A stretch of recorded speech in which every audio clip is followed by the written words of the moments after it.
All right, everybody. Welcome to Real Talk with Real Men. I'm your host, Josh McGlon. Real Talk. Co-host Big Steady. How you feeling, Big Steady?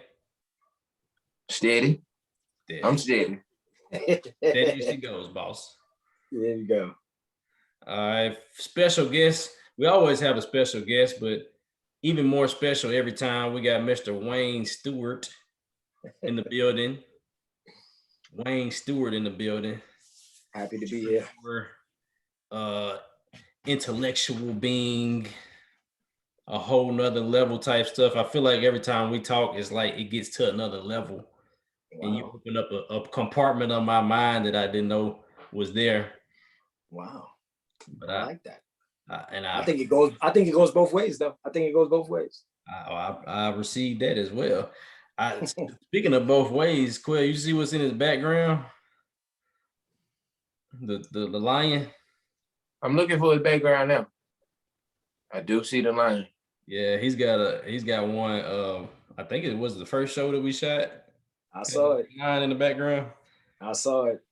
Okay. I like it. Kind of look at it for real, but I don't want to get too close to the camera. But yeah, yeah, I was sure about to get close, like it was really gonna help. Anyway, man, I feel like we breaking the ice down a little bit, getting the jitters out. I do this all the time, but I still get nervous every time. So that means I'm doing something right, Big Steady. I agree. You know I was coming. All right, I know. Real talk. Real talk, real men. Real talk. That's what it is. We always like to say what's a good thing or fun thing, interesting, crazy, something that happened to us today or this week or recently that something that sticks out to you. I'll start with you, Wayne. What's something good or interesting that happened to you lately? Well, I would say just met some really interesting, fascinating people that have kind of poured into me, and in addition to poured into me, have allowed me to pour into them, such as we're doing now. And I really thrive off of that. You know, it definitely gives me a certain amount of energy to continue doing the things that I'm doing and kind of stay steady on my path on that journey. Pun intended. Right. Yep. Gotcha. Yeah, that's always good. You want to make every meeting with somebody meaningful. Anytime you meet somebody, make it meaningful. Even if it's something for 2 seconds. What about you, big dog? Big Steady. Well, I don't want to get too deep too fast. Man, open it but up. I asked God for something a while back. And he wanted something from me. Just to see if I would trust him with it. And so I trusted him with it. And when I trusted him with this, it's been things I've been praying for years. Like I want to not be angry to people's words as a first reaction. I wanted real patience. I wanted real joy, real and true peace. And I realized this week, yesterday, I know you asked today, but yesterday is when I realized I found it. But today is when I realized I had it. Okay. So I'm doing great. That's a different answer. I didn't tell you I was just living. All right. They say if you pray for patience, you pray for problems. Yeah, that's it. That's it. I don't never pray for. I said long suffering, maybe, because patience, man, it's gonna be testing your patience every time you get a chance. Because I know I get mine tested daily. It's a daily task. I say for me, which is, I wore this shirt today to pay homage to my last trip. I went to Daytona Beach, for the little Jeep beach thing. I can't stand Jeeps. Before I went there, I'm like, oh my God, get on my nerves. So my wife get on these Jeeps and my niece on it and her friends, everybody's Jeeps. They going crazy. So we went down to Jeep Beach, man. And as soon as we got down there, first of all, it was 11-hour drive. I drove the whole way and drove the whole way back. Terrible. Never want to do it again. But when I got there, I saw the ocean. It was about 6 o'clock in the morning when we got there. And the balcony from where we were staying, you can see the ocean, like you can walk to it. And I'm like, I hear the waves. I was like, don't you want to take a nap? I was like, nah, man. I just want to walk on the ocean. I just want to not on the ocean, but walk on the beach on the ocean. But man, it was a great experience, man. Just for a couple days. Jeeps, I got a whole different view of the Jeeps. It's black folks down there. Like it used to be like white folks Jeep Beach, but the black folks came and took over. So man, they came from I think I heard somebody from Chicago, California. A lot of folks came down from Atlanta, really heavy in Atlanta, South Carolina. Every person I talked to doing something. They not just like a bum with a Jeep, not a black person just trying to trick out a Jeep. They got businesses and they entrepreneurs. Man, it was great to see that. And it kind of lit a fire into me to come back. And I was already, busy with my business, but it put me on another level to see other black folks doing that. And I thought that was great. Did some networking and can't wait to go to the next one, even though I don't have a Jeep. It's funny you say that. I think that's a beautiful thing, but it's also contagious when you're amongst people that's doing things and you're already in the midst of doing things. And if you're not doing it, but it's in your spirit and you find others, man, it's like that injection that it's a high. You just got to chase it after that. You can't help it. That's exactly how I felt. I feel like that. I ain't even got to say nothing. He took it from me. That's how I was going to get there. It was, and that's a perfect segue into the topic today. I wanted to talk about the healthy entrepreneur, because entrepreneurs aren't built the same way regular people are. Nothing, 9-to-5 jobs, ain't nothing wrong with that. I've done it, been there, but entrepreneurs are wired differently. So our health lifestyle, our everything that we do every day is going to be run differently than anybody else. So my dad, he gets up 3-4 o'clock in the morning just because, like he said, I just woke up, I couldn't go back to sleep. So we get to work. That's right. And it's a whole different story. I've done this series. We did a series within the past month or two on health, men's health. We talk about mental, physical, spiritual, emotional health. All that stuff is important. Extremely. And I know we probably got a little bit more insight on that side of the health than one of us would. Actually, Steady is a little kind of part-time / personal trainer type stuff he be on. And I've been trying to get him to train me so I can be swole like him, but ain't ready for it. I had you sweating one time when you did my workout though. That's the thing about life, man. When yours gets burned out, go try something else. Mm-hmm. And you got me, and I ain't been back. So thank you. I brought those the Ole Miss football workout. Yeah, I still remember some of that stuff. But the thing about it was, it hurt me, but it helped me. I grew from it. I matured from it. So I took some of your stuff and I started adding it into my stuff, but I just put it on my level. That we're talking about entrepreneurs. You got to put it on the level that your product is going to manifest in. I can't put my level on your level because I wasn't born for that. So I had to put my stuff with it to make it work best for me, and I appreciate that. It's been a steadfast moment. Yeah. I feel like you and Wayne were about to say the same thing because he was like, "Oh, well." Yeah, you got it. You got it. You gotta meet it where you at. You grow, but you gotta meet it where you at. That's right.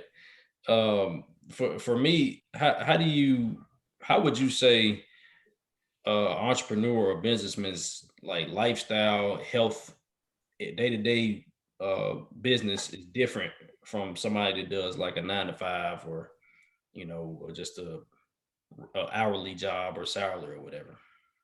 Well, I want to touch back on what you said initially, because someone doing a 9-to-5, they work hard as well. I take nothing away from 9-to-5. I did it. And it's one of those things where you got to respect everybody and what they do and how they do it. That's right. But being an entrepreneur is like you're gambling on yourself. That's right. It. Your craft, your mind, your body, all of that is all on you. You're You can't work hard enough for a promotion or wait for somebody to give you that promotion, all those things. So the major difference for me in 9 to 5 or an entrepreneur is you take a different type of beating. You know, you have to have a different level of endurance as an entrepreneur, because the things in which you're chasing, only you get to go after it. You get help, but only you can chase that, you know, and you need help. You can't do it alone. I used to try to do it alone. There you go. And I burned myself out, and I'm burning at the candle at both ends, trying to do everything on your own. And, you know, I've been like that for a long time, feeling you don't want to be disappointed and don't like asking for help, but you need help. You need help, and you got to be humble enough to ask for that help. And in asking for that help, allow the help to be there, you know, when it comes. But I think the major difference is ultimately that you are just banking on yourself, or taking that chance on yourself, and just having that confidence to do it. Yeah, that's right. I was notorious for, you know, solo dolo. Like I'm one man show because I don't trust nobody else with my stuff, and that's the hardest thing right now, man. I've got good help now. People that got the right heart, but at the end of the day, they still not doing exactly, you know, the way I would see it, because their level of excellence may not always be mine. But the heart I appreciate. I appreciate that more than anything, because, you know, it's so hard. Anybody that owns a business know right now the crisis of finding good help from anywhere. Even if you want help, you'll pay them, you know, whatever amount. Some people just rather sit at home and collect, you know, unemployment check. And So true. Everybody's not built like, you know, entrepreneurs. Yeah, there's nothing wrong with the 9 to 5. I done it, and I'm not wired that way. And but I was okay with taking on that risk level, putting that on myself. But at some point I was like you, I had to understand, say, hey, I can't do this alone. And I also can't do everything at one time. I gotta focus on one venture and get all the help I can. And when I master that, then, you know, I could get on to other stuff. But before we get into more questions, kind of tell me exactly what, you know, your business is with Daily Remedy, what that is, and what do you do every day with that? So initially, Daily Remedy started as just a juice bar / like smoothie, just more. I would just say a juice bar, right? And everything that comes with a juice bar. And I would say, because I'm from New York City, I ran several juice bars in a fitness facility, and the two go hand in hand, you know. So I love fitness, I love health. Those are things I grew up in that world, so it's very second nature to me. And when I first moved to Atlanta, Georgia, it had a lot of opportunity. So I felt like, all right, I'm gonna really delve into this entrepreneur world. And I didn't take that chance on myself, you know, I needed that security for my family at the time. So it took some time, but as that time has, you know, kind of elapsed, Daily Remedy has grown in my mind, because juice bars have become that much more of a niche market, and it's popping up everywhere. And everybody has a juice bar, everybody's selling juice. Great. And I applaud everyone who's doing it and being successful at it. But I realized that there was more to just an overall health than just drinking some juice. You still need that fitness. You need some meditation. You know, there are other aspects of health that I would like to encompass under one roof, under one umbrella, to give you that synergistic approach to an all-around healthy lifestyle. That's right. So, you know, going on my journey, you know, finding different things that worked for me, and then watching others. And, you know, for instance, one of the things that I found was salt therapy. My son suffered really bad from asthma. And for years, he always had to take the nebulizer, all these steroids, and they used to really, really mess him up. And I couldn't stand seeing him like that. So it always limited him from physical activity.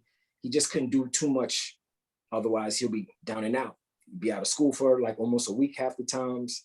So it was really hard. You know, that means myself or mom have to take off and stay with him. Nobody really wants that for their kid, let alone for themselves. Right. So just doing some research, found something, salt therapy, or it's really called halotherapy. And it's medical grade salt that's filtered into the air in a room. And what it does is decreases the mucus in your lungs. It's also good for athletes. So if you want to be able to have, you know, a lot of times we don't have that endurance because we can't take those deep breaths, you know, and fill our bodies with oxygen to really allow us to function at peak. Maximize, exactly. Optimum. Exactly. So in doing that, you know, we did that with him for I'll say about 2 months, right? He would go every week or every other week. He was off that pump. Wow. No more going to the hospital for it, no more going to the doctor, no more being out of school from it. He never needed it after that, you know, being that we've got away from it.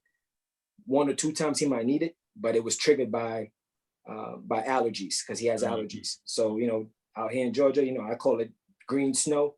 It attacks you, you know, that green snow is everywhere. Yeah, it is. It's the season right now. Right. And I'm actually thankful for rain when it happens because it helps, you know, wash it away for a bit. That's right. But once that happened, I started taking it myself. It helped me sleep better. I was able to work out harder. I was able to go and I pushed myself. You know, it's just something I've always done. You know, I've played sports all my whole life, martial arts, boxing, all those things I truly, truly enjoy. But if you don't have the endurance, you ain't going too long. You're not gonna go too long in the game. Yeah, I need to put some of that in my house to wake these lazy kids up. Breathe a little bit better because Layla will go out to play soccer. And I know the first time she went out, when the season started a few weeks ago, and she asking the coach first few minutes, "Can I have a water break?" I was like, "Just got in. The game just started." Like, I know I'm not in the shape that I want to be in, right? But I was like, you got to get up off your tail, man, and start doing stuff every day because you're not used to it. You know, you gotta readjust your body to that. Indeed. Laziness is not, you know, the optimal component of any type of success. Right, and that's the one thing I'm allergic to: laziness. Laziness. I'm allergic to it, man. I'm always in something. Always in something. If I'm not reading something, I'm listening to something. I don't know how to do it. I don't know how to do it. So it's challenging, but just getting back to the question, just trying to put all those things under one roof. So I meditate all the time. You know, I do yoga. Right now I do CrossFit and it's killing me. Oh my God, it's killing me. Oh my God, I tried it's real. one time. It's real. Never went back, man. It's the hardest workout I've ever been through, outside of just like when you practice for the team and stuff like that. But this is different. No way. Different when you do CrossFit. not again. I tried it one time. It was a girl that I was talking to, dating at the time, and she was hard on it, man. I was like, okay, she can do it. I can do it. I can do it, right? Play yourself. Man, I went to the gym by myself. It was other people in the gym, so you don't want to, you know, want people to see you struggling. And it wasn't heavyweight, but because it was the first time. But it's like you hitting it hard. I don't care how much weight it is. You got to get that in 20, 30 minutes, get that whole workout done. That's right. And man, bro, my arms was like this for about a week. I'm scratching my head like this.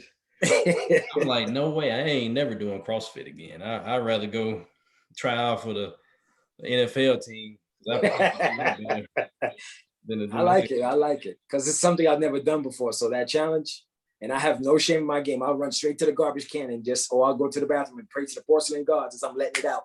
You know, I have no shame, but I'll come right back. Right back in the game. Addictive. It's kind of I kind of wanted to do it again, but I was like, man, I'm gonna have to dial it down if I try that again.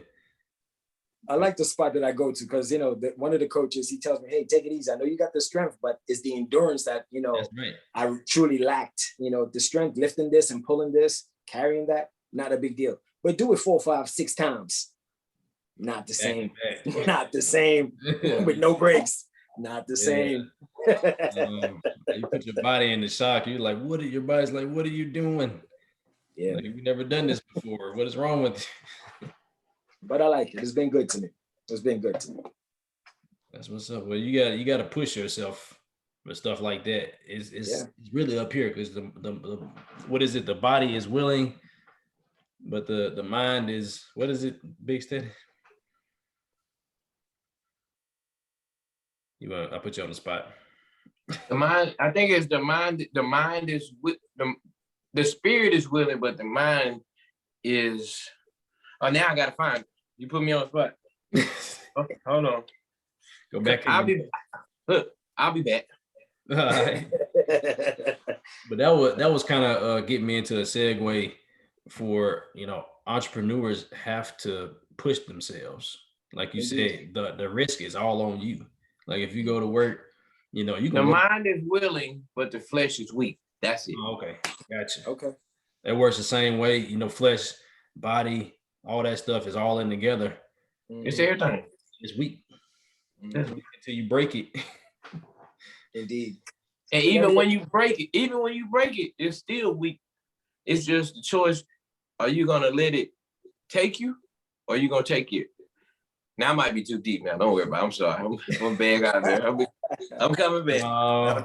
No, you on the right track though. I feel like that's the direction that we're going as far as entrepreneurs having to push themselves every day. So, like we said, it's somebody working a 9 to 5 can still be, putting in hard work every day, but you don't have anybody to answer to but yourself as an entrepreneur. Right. You the boss. So you don't have nobody telling you to, even if you're a supervisor at a job, you still got, somebody up there. By the time you reach the top, the CEO, that's pretty much like an entrepreneur. Right. But it's, it's that, I think it's, I saw it in a webinar somewhere. It was grit. Grit is like where perseverance and passion meet each other. And to be an entrepreneur, you got to have that grit. It was an acronym. I love acronyms. I gotta look it up now. I'm like Steady. I gotta look it up because it hit me. But well, what would you say like the difference is? Because obviously, somebody, if any one of us, had 9 to 5, and we've all had them because we're entrepreneurs / 9 to 5 anyway. Right. Anyway. So even if you like, what would you say the difference is like on a day-to-day operations of like your health, like what time you wake up and all those types of things, that what a day looks like? It's one of the things I had to really learn it. It's a practice, and in doing that, I had to realize what works for me. But in finding out when learning what worked for me, it takes so much time because I had to find out what didn't work. That happened over and over again. Oh, that don't work. That don't work. That won't work. Basically, and you really don't know. And the thing that I realize now in life, you don't know what you don't know, right? So as you travel along your journey, and everybody's going to be different because we're unique beings. So what may work for me may not work for you. And it's not like a 9 to 5 where at 5 o'clock you punch out and you're done for the day. As an entrepreneur, like it doesn't stop. I wake up thinking about it. I go to sleep thinking about it. And so I had to kind of like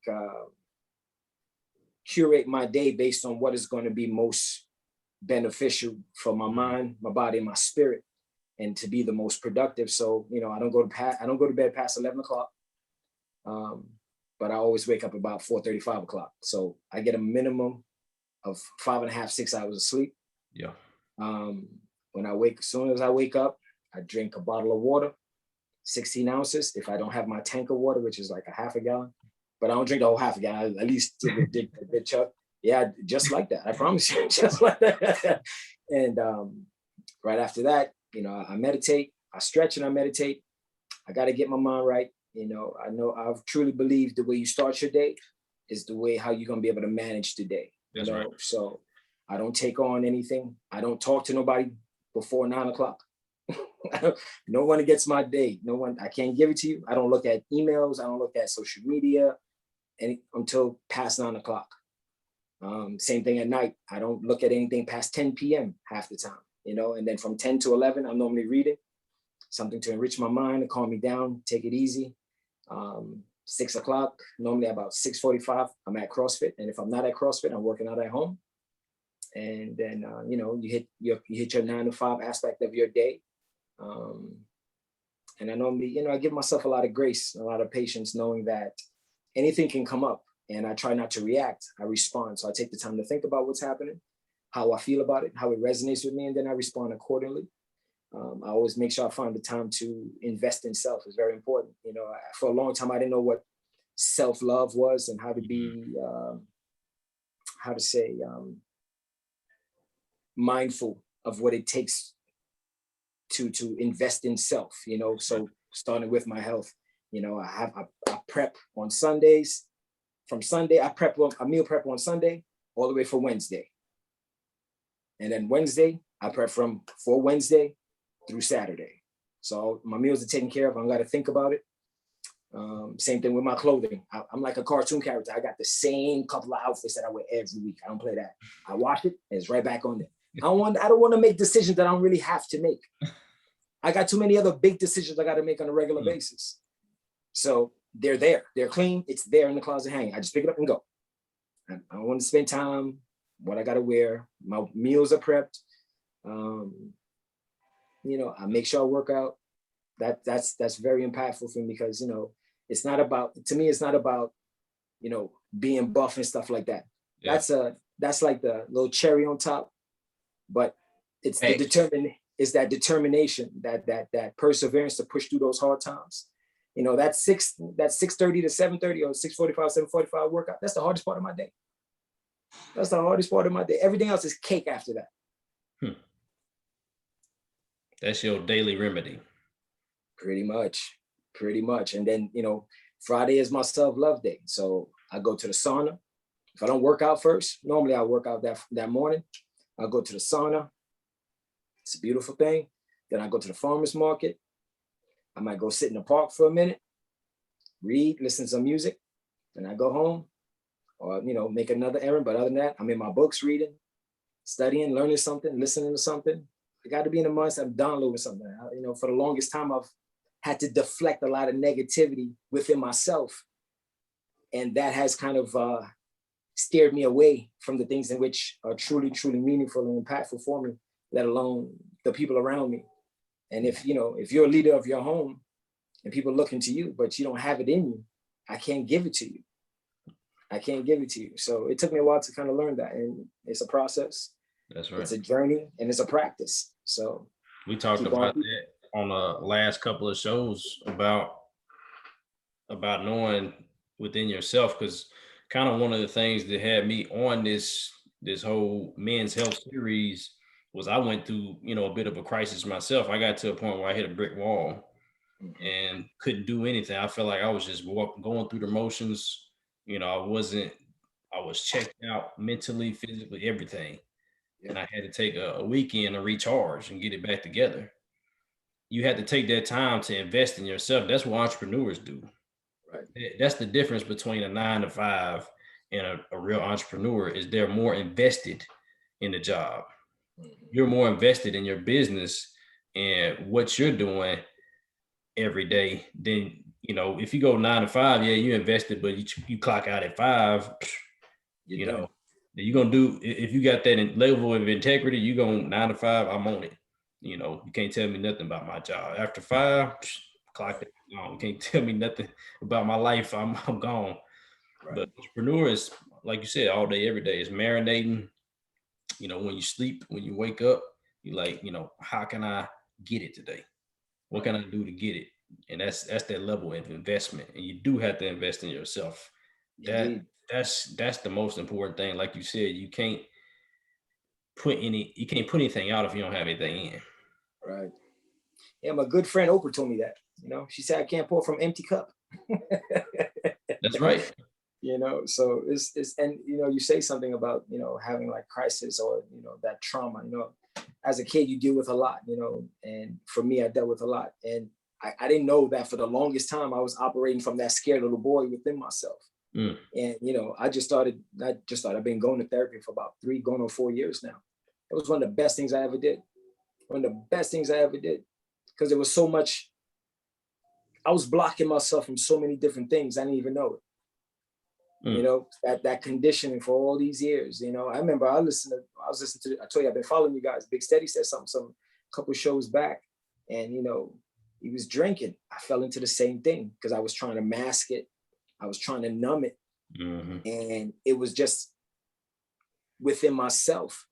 And that, when I first jumped out the building, off the rooftop to try to be an entrepreneur, I didn't really jump. I jumped and I just held on to the building, and I was just sliding down the building, you know, and it was horrible. Like but you know, that thing, fear, is a hell of a thing. It's a hell of a thing. It can be very, very crippling or paralyzing. And it's you got to believe in yourself ultimately as an entrepreneur. You know, you got to be 10 toes down. And, you know, you got to do some shadow work. You know, I don't know what you guys, if I don't know, you guys know what that is, but that shadow work, you know, is tough, man. It's tough. It's looking at yourself and seeing those flaws and knowing that, you know, they're there and that you can overcome these things. You know, you got to talk to the right people, and, you know, you're not alone, and you should not allow yourself to be in that place of, you know, that box yourself into that corner in that darkness. You know, it's very heavy. It's very heavy. It holds you back and it holds you down. That's right. I feel you marinating down there, Big Steady. I'm just here, bro. I feel like I can feel you down there saying, because he said a few things that, you know, that we talked about before. You talking about being in a dark place, being backed in that corner, and having to realize within yourself that I really do need some help. You know, I got stuff that I can't deal with on my own. And it goes all the way back to childhood. And because when me and you talked about, when we sat down, just me and you, at the beginning of this season, I talked about some stuff that, you know, I didn't know that I had to deal with still. So you got to get all that stuff out in front and open before you can be productive, really. Indeed. There's no way you can be your greatest self with that heavy backpack of past, of old nonsense that just holding you back. You got to get rid of that. Empty that backpack, man. Those old traumas. Past. Yeah, man. Those old traumas, what have you. And a lot of times we don't even know. We weren't taught these things. So, you know, you gotta go ask the right questions. Go talk to some people that are more knowledgeable than you and start digging it up. Dig it out. What you got to add, Big Steady? I'm just marinating over here. I know you marinate, but you like, should I say it? Should I not? Because taking it back to his first day waking up in the morning. The first 20 minutes of your day decides how your day gonna go. Facts. And so what he does was he said that he don't talk to nobody till 9, because when you let people into your peace, they negativity that they didn't deal with that morning can trickle into your mind. Jump onto you. And see, I deal with those. I go to work and I do myself going to work, and then when I wake up till I get there. Now when I get there, there's so much negativity that, like he said, when people looking for something, I can't pour it out upon God. And then he was talking about how he was. This is crazy, but I knew it was a childhood thing. And then it's real talk with real men, sir. Real talk, real men. I have to tell you that while you were talking, I was listening, because you say, you know, you do your meditation. Your meditation and my meditation is the same thing. It's just different. I just call it talking to God. I just having my me time.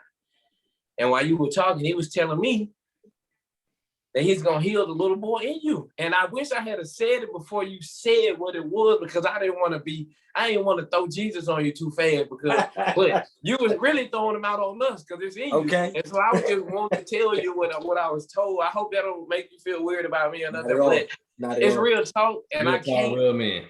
I can't sit on my purpose anymore. My purpose was to tell you that I see you is for one thing I want to tell you. And I always tell people that they're not alone. And the fact that you told them you were not alone tells me that you have been alone. Now that you see that you're not, what you just said helped me in the area that I forgot about. The little boy in me, I forgot. Right. Because I had so much other weight in my backpack. And so I just zip it in a little side pocket because the main was the one I'm dealing with, because it's never the main zipper.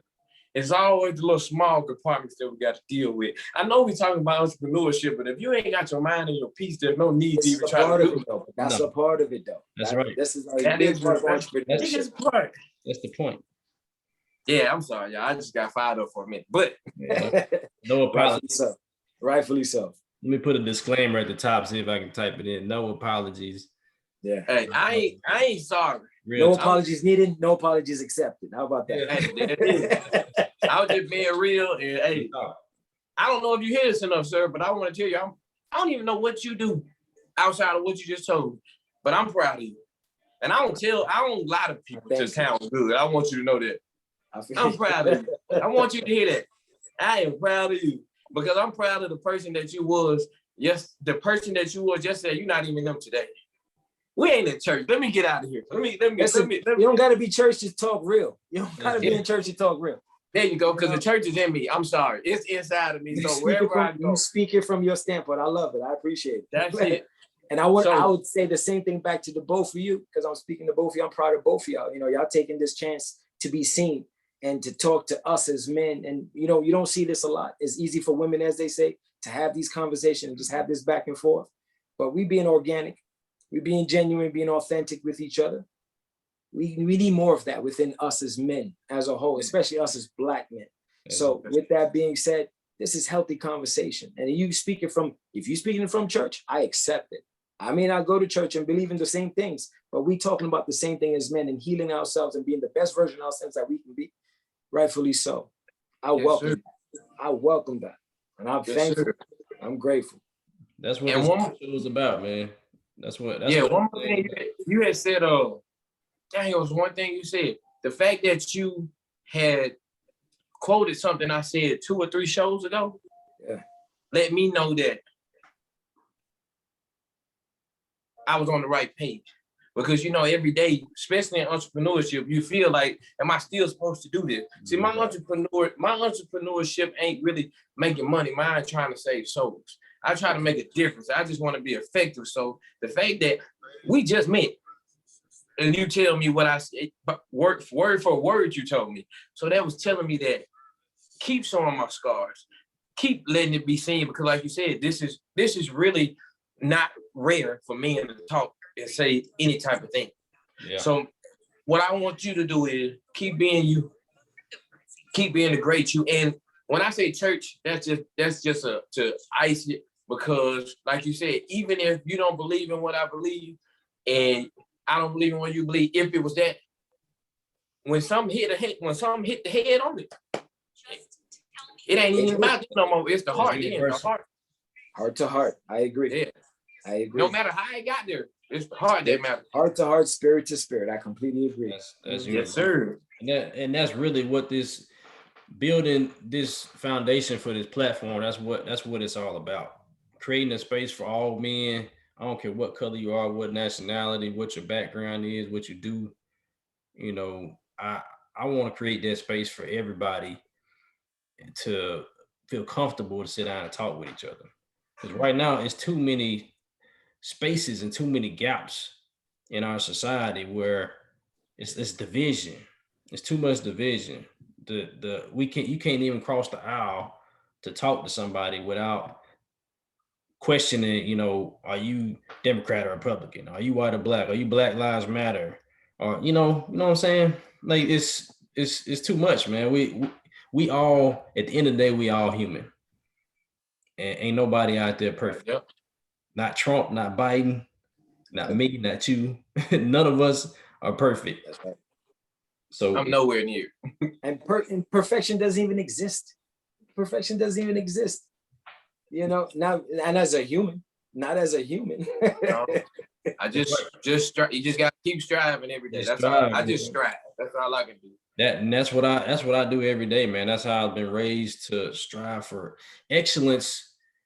As long as you strive for excellence, perfection will be in the purview. Yeah, like you said, perfection is not, you know, it's not attainable because none of us are perfect beings. Right. Because God created us in his own image. Right. And he said that on purpose. Yeah. We're not perfect. So because we have the ability to repent for our sins and make mistakes, but we come back as real. Yeah. Real is real, but it ain't fair. How long have the both of you heard the phrase "practice makes perfect"? Right. Oh yeah. Right. That goes back old as Methuselah, right? Yeah. And just recently, I'll say within this last year, listening to something, the gentleman said, "Practice makes permanence." Yeah. And that resonated with me so much more because it's like, anytime I practice anything and I go hard at anything, it becomes so much more. It sticks with me so much more. I become better at it, and I'm never going to be perfect, but I am better than when I first started. So, I take that practice. It's a daily practice. I had to write that down when you said that. Yeah. Right. I had heard that too. And it re-resonated in there. But you said, like you said, for the people that do believe in perfection, that's fine. Right. Even though we know that perfection is only one person that has been that way, right? Just keep striving for the perfection. So that means that one day when your time is up, you can get there. But right now, that means that right now, if you keep striving for perfection, you're concreting your permanence. So while you're doing that, if that's how you believe, laying the groundwork. Just keep doing that right there. However you want to do it, that'll work. Yeah. I like you, bro. I don't know. I like you. I like him. I like him. I don't know you. Right. He started me up. Mm-hmm. Yeah, man. We hit it off. First time me and Wayne met, you came down to Mississippi. Sitting down talking like we known each other for years. Yeah, man. And all the stuff we were saying to each other, we was like, man, you right. I like you. You saying that. I thought I was crazy. Right. It was like a good tennis match. We're just going back and forth. Back and forth. Mm-hmm. But I appreciate you, man. I feel like that's a good cap on this show, man. That's a good cap. I appreciate everything that's been said. I receive the blessings that you've spoken on us. Pouring it. Like you said, what did you? Okay, tell me what you said earlier. Mind you, I was going to bring it back because I know it wasn't recording at that time. Yeah. And if you give me one thing to say to close, as far as an entrepreneur, or just anyone in life striving for more, and it was a quote by the great Zig Ziglar. He says, "You don't have to be great to get started." No, I'm sorry. Oh my goodness! How did I forget that fast? He said so much. He got so many great quotes. Right. Oh my God! How did I forget that? Hey, tell him this right here. I'll be right back. That's what we did earlier, Pause. Right. Back to I think it's you don't have to be great to get started. You have to get started to be great. That's it. I wasn't even there, but that's it. Yeah, that's what it is. You don't have to be great to get started, but you got to get started to be great. So, 10 toes down, work, and just stay at it. Believe in yourself. Confidence is a hell of a thing, man. Believe in yourself. Right. It takes time. If there's things, if your backpack is full, start emptying it, and just work on yourself, man. Be good to people. Be good to yourself. Have some compassion. The other thing you said is you're not alone. Even though entrepreneur is notorious for being loners. I feel like I can do it all on my own. You can't. Right. Hey, nobody has gotten to the top to where they are, millions, all that, or on a high platform or whatever on their own. Mm-hmm. Even if they did it the wrong way, they stepped on people to get there. But if you did it the right way, you had a good surrounding, a good network. Just like y'all my network, man. I appreciate y'all. And you bring people up with you, man. It would. I wouldn't be doing this real talk thing without, men like y'all. And I appreciate it. And all the men listening, you're not alone, man. Facts. You're not alone. We here for you. If you want to call us, text us, message us, whatever, we here. Man, subscribe to everything that we're doing, because it's not just to get likes, it's to change lives. Sit down at the table and, you know, work the problems of the world out. One conversation at a time, real talk. Real talk. I love it. What you got, Big Steady? Oh, y'all said it all, man. It's all been said. Yeah. All been said. I appreciate it, man. I always like to sign off with take care of yourselves, take care of each other, and always keep it real. Peace, gentlemen. Appreciate Yes, you. sir. Likewise. Easy now. You got it.